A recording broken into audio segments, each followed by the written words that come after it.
There's fairly broad consensus that we shouldn't spend so much time in front of our screens, watching TV, playing video games, and yet the evidence has been quite equivocal about how bad it is or good it is, and therefore, because it is very difficult to do an experiment which really looks at the causal effects of TV watching and video games.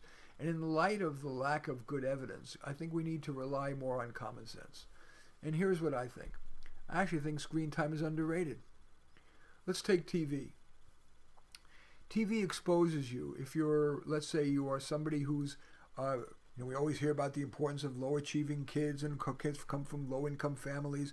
They don't have a 30 million word gap and they have limited experiences. Well, TV opens your eyes to all kinds of improved language, experiences and sights that they never would have seen anywhere else, even in supposedly crappy TV. If you look at today's sitcoms, generally they represent good values and better vocabulary than exists in many homes. And if you come back from a home, if you come from a more enriched environment, if you're a child or an adult, certainly there's plenty of TV, yes, on public TV, but also elsewhere, that can expand your horizon and certainly be entertaining. In regard, of course, I mean, sure, you want to exercise, you don't want to sit and watch 7 hours a day of TV. That being that sedentary is not good. But the notion of watching a couple hours a day of TV is that it's bad and that it's passive. That's the other thing. They always say that it's passive. You know, we pay a fortune to listen passively to boring academic theoretical professors talk at us for hours at a time. That's probably more passive and certainly less engaging than much of the TV would watch. And video games have even much more to be said for them. Sure, if it's just a shoot 'em up where you're just going bang, bang, bang, bang, and it's a reflex thing, there's probably pretty limited benefits. But there's no evidence, by the way, that watching even Grand Theft Auto, that it's actually going to make somebody more violent who isn't already predisposed to violence. Same is true of, quote, violent TV, and there's a lot less of that.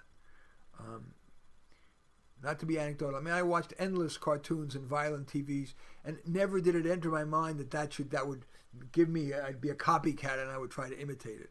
Of course, there are people who watched a lot of TV and then committed violence, but to assign the causal link is ridiculous. In terms of video games, many video games probably have more opportunities per minute of time to do some critical thinking, analysis, reasoning, pacing, etc., than in a lot of the classes that we get taught. And heaven forbid if its benefit merely is immersive recreation.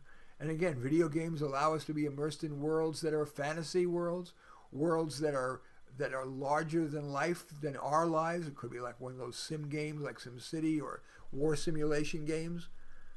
The notion that we should be so critical of screen time is absurd, in my judgment. And that's also true of the screen time we spend in social media.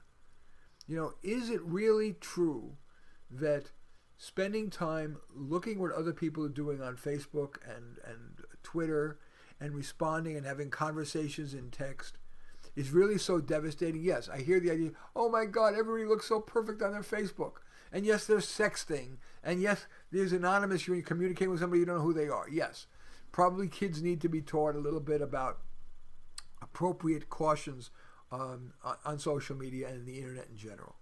But I am not convinced that it is it's easy to blame much student and people failure on something that is run by big corporate America, Facebook and Instagram and Amazon and I'm really not convinced that they are the evils at all, any more than a pen is evil if somebody uses a pen to write hate mail. So I think we really need to look harder and let logic, rather than activism, dictate how we feel about such things as screen time, whether it is TV, whether it is video games. And by the way, on your screen, you can watch some of the greatest movies of all time for free or next to free. And even social media. What a wonderful way to communicate in a world in which seeing people in person, given the ever greater traffic and gridlock, is ever more impossible. It allows you to stay in touch with people near and far for free.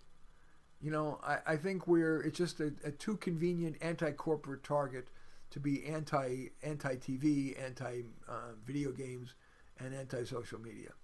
Anyway, that's one guy's opinion. If I welcome your thumbs up and thumbs down. You can do that below. You can write a comment, and certainly if you feel so inclined, there's a share button, and you can share it on your social media. Anyway, I do thank you for watching. In any event, I am Marty Nemko.